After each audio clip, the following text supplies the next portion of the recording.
उत्पत्ति, विकास या मानव विकास। तो देखिए इस चैप्टर में पढ़ना है कि जीवन की उत्पत्ति कैसे हुई है, कब हुआ, कहाँ हुआ और ये विकास क्या होता है तथा मानवों का विकास किस प्रकार से हुआ है। तो इन सबको पढ़ना है, जिसमें से पहला टॉपिक है विकास। तो देखिए विकास क्या होता है। तो विकास एक ऐसी प्रक्रिया है जो लंबे समय तक धीरे धीरे चलती है और उससे जो जानकारियां प्राप्त होती है वो बहुत अधिक समयों के बाद होती है। तो ये विकास जो होता है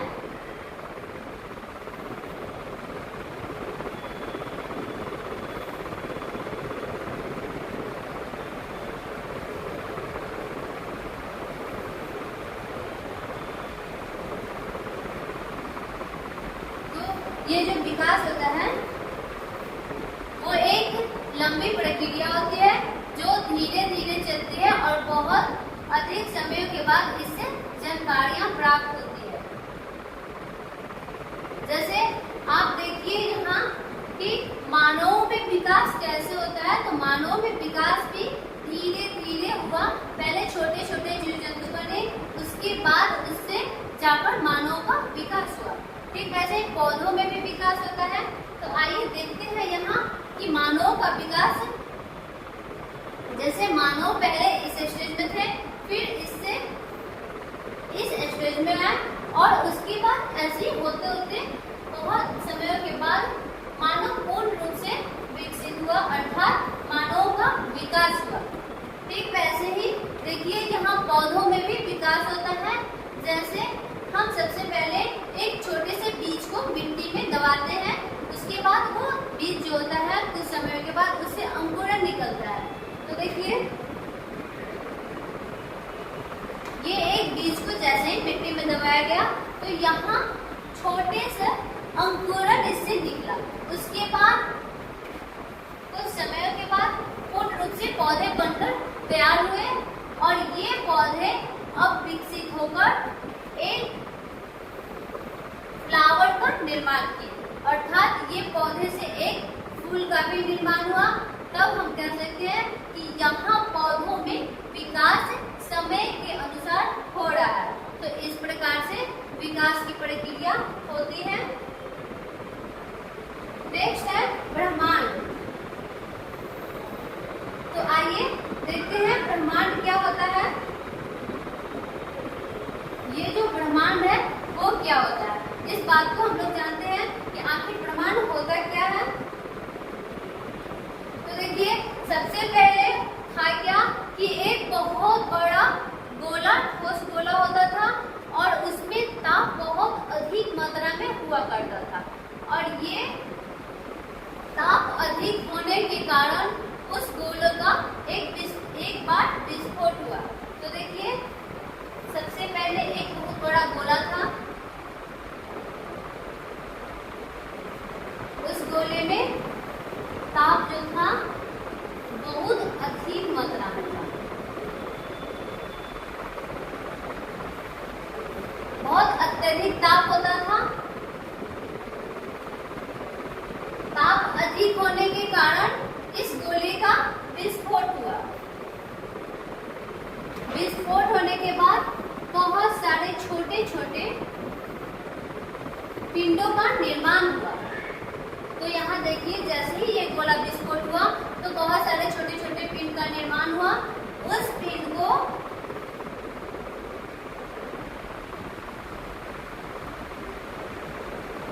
जो ये छोटे छोटे पिंड का निर्माण हुआ, इस पिंड को आकाश गंगा कहा गया।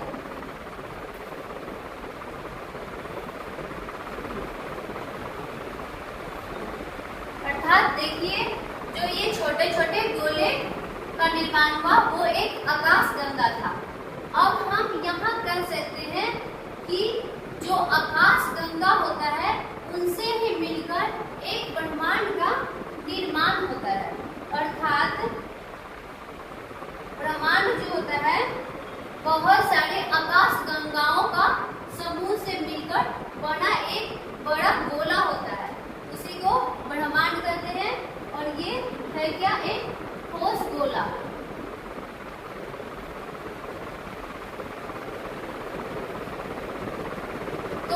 प्रकार से हमने ब्रह्मांड को देखे कि ब्रह्मांड क्या होता है, आकाश गंगाओं के समूह को ही ब्रह्मांड कहा जाता है और ब्रह्मांड के अध्ययन को ब्रह्मांड विज्ञान कहा जाता है। तो देखिए यहाँ ऑब्जेक्टिव क्वेश्चन आ सकता है कि ब्रह्मांड के अध्ययन को क्या कहा जाता है, तो ब्रह्मांड के अध्ययन को ब्रह्मांड विज्ञान कहा जाता है। नेक्स्ट देखते हैं। तो देखिए यहाँ एक ब्रह्मांड है, इसमें बहुत सारे आकाश गंगा है, छोटे छोटे पिंड है। अब देखिए आकाश गंगा। तो आइए अब नेक्स्ट टॉपिक है आकाश गंगा। तो देखिए आकाश गंगा क्या होता है, तो ये आकाश गंगा जो होता है खरगों सितारों का समूह होता है, अर्थात जो आकाश गंगा होता है वो सितारों के समूह से बना होता है।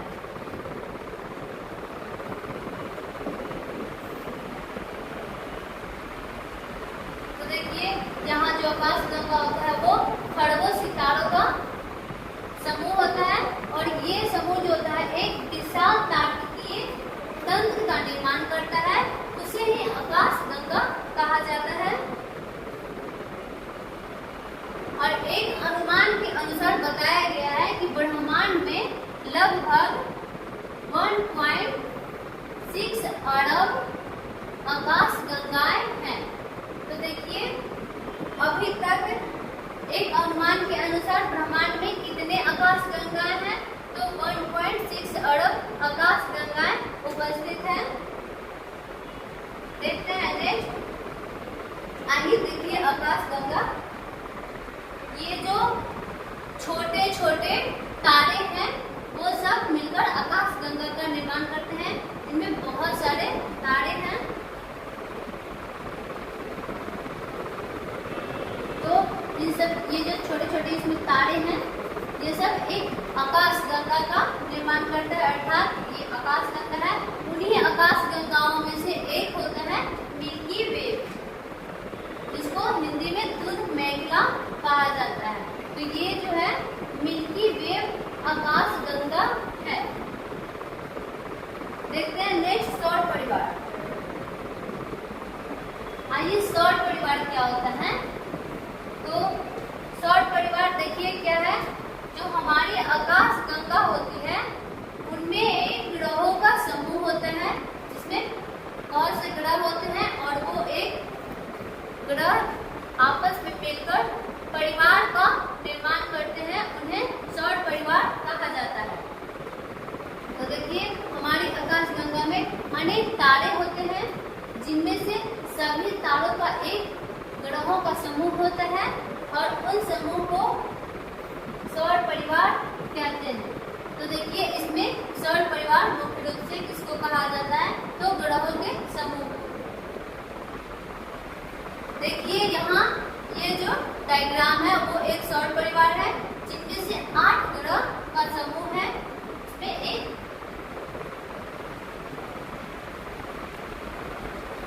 देखिए बुध, शुक्र, मंगल, यूरेनस, नेपच्यून, बृहस्पति, पृथ्वी, शनि इतने ग्रह मिलकर एक परिवार का निर्माण करता है, जिसे सौर परिवार कहा जाता है। आइए देखते हैं नेक्स्ट पृथ्वी क्या होता है। तो पृथ्वी जो होती है दूध मेघला आकाश गंगा अर्थात मिल्की वे में उपस्थित होता है और ये एक सूर्य का ग्रह होता है। तो ये देखिए दूध मेघला आकाश गंगा में स्थित होता है और ये सूर्य का ग्रह होता है। देखते हैं नेक्स्ट। अब अगला टॉपिक है जीवन की उत्पत्ति से संबंधित प्राचीन परिकल्पनाएं। तो देखिए अब जीवन की उत्पत्ति कैसी होती है इस बात को जानते हैं और उनमें से अलग अलग वैज्ञानिकों ने अपने अलग अलग प्रयोग किए हैं और उन प्रयोगों का निष्कर्ष भी अनेक रूप से दिए हैं। तो नेक्स्ट टॉपिक है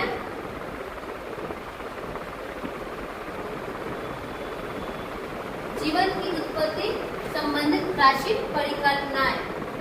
तो देखिए प्राचीन परिकल्पनाएं में क्या हुआ कि सबसे पहले स्वतः जनन या जीर्णोत्पत्ति को देखा गया। तो स्वतः जनन क्या होता है? तो आज से लगभग 300 वर्ष पूर्व पहले 300 वर्ष पूर्व पहले तक के जो वैज्ञानिक थे उनमें से थेल्स, प्लेटो तथा अरस्तु थे। थेल्स, प्लेटो तथा अरस्तु ने अपना मत दिया और उनका मत क्या था कि उनका कहना था उन लोग का कि जो जीवों का जन्म होता है वो निर्जीव पदार्थों के द्वारा स्वतः हो जाता है, अर्थात जो जीव होते हैं वो निर्जीव पदार्थों से अपने आप उत्पन्न हो जाते हैं। तो उनका मत ये था जीवों का जन्म निर्जीव पदार्थों से अपने आप हो जाता है। जैसे तालाब की कीचड़ से मछलियां, कीड़े मकोड़े, सांप, कछुआ बन जाते हैं। तो उन वैज्ञानिकों का मत था कि यहाँ जो जीव का जन्म होता है वो स्वयं हो जाता है। जैसे कि तालाब के कीचड़ होते हैं उनसे मछलियां, कीड़े मकोड़े, सांप, कछुआ इत्यादि बन जाते हैं। इसी प्रकार वान हेलमंड एक और वैज्ञानिक थे जिनका नाम वान हेलमंड था। उन्होंने दावा किया कि पसीने से भीगी गंदी कमीज को गेहूं के दाने के साथ 21 दिन तक रखने पर चूहे बन जाता है। तो देखिए यहाँ तो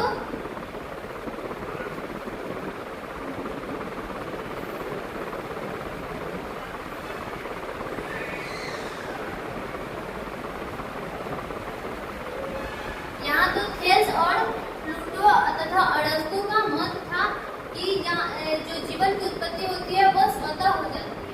लेकिन इन्हीं बातों के आधार पर वान हेलमंड नामक वैज्ञानिकों ने दावा किए कि जो पसीने से भीगे हुए गंदी कमीज में यदि गेहूं के दाने को रखा जाता है कितने दिन? 21 दिन तक।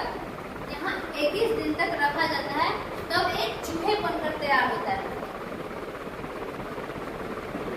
उनका मत था एक चूहे बनकर तैयार होता है। तो इसी प्रकार से अलग अलग वैज्ञानिकों ने अपना अलग अलग मत रखे, जिनमें से ये तो था पहला स्वतः जनन। अब आइए सेकंड है फ्रांसीसी रेडी का प्रयोग। तो देखिए ये फ्रांसीसी रेडी नामक वैज्ञानिक है। इन्होंने अपना प्रयोग किए और इनका प्रयोग जो था जो स्वतः जनन था उनका विखंडन किया। तो देखिए इन्होंने इटली के रहने वाले वैज्ञानिक थे फ्रांसिस्को रेडी अपने प्रयोग में निम्न दावा किए।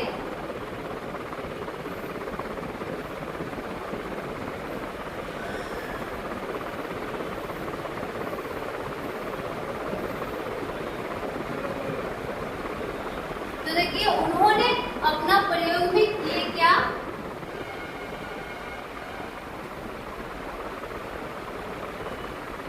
पहले तो ये इटली के रहने वाले वैज्ञानिक थे जिन्होंने 1668 में अपना प्रयोग किए और अपने प्रयोग के द्वारा स्वतः जननवाद को खंडन किए।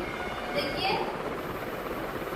उन्होंने स्वतः जननवाद को खंडन किए और अपने प्रयोग में उन्होंने 3 मछली को लिए और उन तीनों मछलियों को गर्म पानी में बहुत ज्यादा गर्म पानी में उसको उबाले ताकि उसमें उन मछलियों में जितने भी सूक्ष्म जीव उपस्थित है वो नष्ट हो जाए।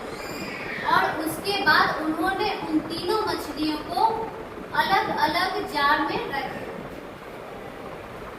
तो देखिए यहाँ उन्होंने कुछ मछली लिए जिनमें से 3 मछलियों को पानी में खूब उबाला ताकि उनमें उपस्थित सभी सूक्ष्म जीव मर जाए। उसके बाद उन्होंने उबली हुई मछलियों को शीशे के 3 जार में रखा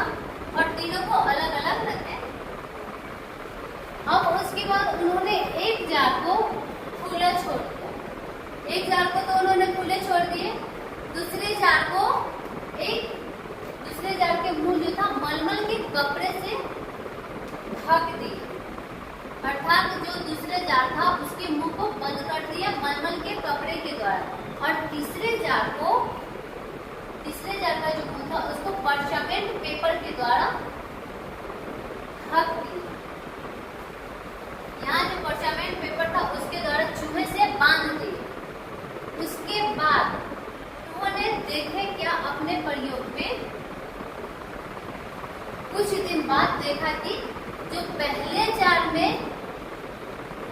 जार में मछलियां रखी हुई थी, जो खुले मुंह वाले जार था, उनमें मक्खियां अंदर पहुंच गई और अन्य मधुमक्खियां तथा कीट लड़वा बन गए। कीटों की लड़वा बन गई। जो मधुमक्खियां थी वो जार के अंदर गया और वहां अनेक मधुमक्खियां कीट जो थी लार्वे को जन्म दिया। और दूसरे जार में जो मक्खियां थी वो कपड़े के ऊपर, अर्थात जो मुंह में बंधा हुआ मलमल के कपड़े था उसके ऊपर अंडे दिया। इसके ऊपर तो ये जो मलमल के टुकड़े था उसके ऊपर अंडा दिया। तीसरे जार में क्या हुआ तो देखिए, तीसरे जार में मक्खियां का नामो निशान भी नहीं था, अर्थात ना तो मक्खियां थी और ना ही वहां कोई अंडे या लार्वा था। तो इस प्रकार से उन्होंने, तो देखिए यहाँ फ्रांसीसी रेडी थे, उनका प्रयोग क्या था, उन्होंने अपने प्रयोग में 3 मछली को लिए और उन तीनों को खूब उबाले ताकि उनमें उपस्थित जितने भी सूक्ष्म जीव हैं नष्ट हो जाए। और उसके बाद उन्होंने उबली हुई तीनों मछलियों को अलग अलग जार में रखे और उसमें से 3 जार थे, तीनों में एक का मुंह खुले छोड़ दिए और दूसरे के मुंह को मलमल के टुकड़ों से बांध दिए, जो मलमल के कपड़ा होता है उसके द्वारा बांधे। और उसके बाद तीसरे जो जार था उसको परचामेंट पेपर के द्वारा चूहे से बांध दिए। फिर कुछ समय के बाद उन्होंने देखा कि जो खुली मुंह वाली जार थी उनमें मधुमक्खियां पहुंची और उसके बाद वहां अंडे तथा लार्वा दिया। फिर दूसरी जार में हुआ क्या कि जो कपड़े, मलमल के कपड़े से जो जार का मुंह ढका हुआ था उस कपड़े के ऊपर मधुमक्खियां अंडे दिया तथा तीसरे जार में ना तो मधुमक्खियां थी और ना ही उसका कोई नामो निशान था और ना वहां अंडे उत्पन्न हुए। इस प्रयोग से रेड्डी ने यह सिद्ध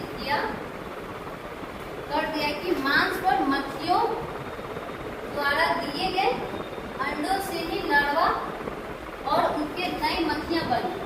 तो इस प्रकार से एक प्रयोग के दौरान रेड्डी ने अपने प्रयोग से यह सिद्ध किए कि जो मांस पर मधुमक्खियां होती है उसी के द्वारा अंडे दिए गए जो अंडे होते हैं उससे लार्वा और नई मक्खियां बनती है, न कि अपने आप बनती है। तो इन प्रयोगों के द्वारा उन्होंने स्वतः जनन को खंडन किया। देखिए यहाँ प्रयोग है कि 3 को मछली है, उसमें से तीनों को 3 जार रखे। पहली ये फर्स्ट जार है जिसके मुंह को खुले छोड़ दिए और यहाँ देखिए जो मधुमक्खियां होती है वो जार के अंदर पहुंच गया और इन मछलियों पे ये लार्वा तथा अंडे को जन्म दिया। इस प्रकार से यहाँ ये दूसरे जार है और दूसरे जार को मलमल के कपड़े से बांध दिए थे, उसके मुंह को ढक दिए, जिसमें हुआ क्या, यहाँ ये जो है दूसरे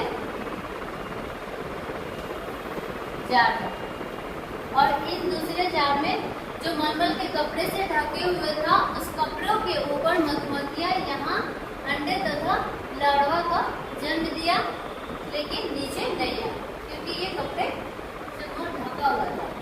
और यहाँ ये तीसरे जार में क्या हुआ, ना तो कोई मधुमक्खियां थी और ना ही यहाँ कोई अंडे तथा लार्वा बने।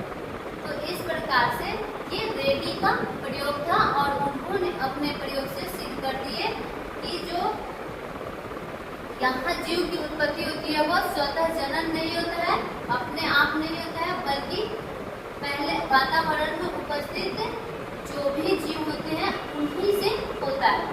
तो ठीक है, तो बच्चों आज के लिए इतना ही, मिलते हैं नेक्स्ट क्लास में।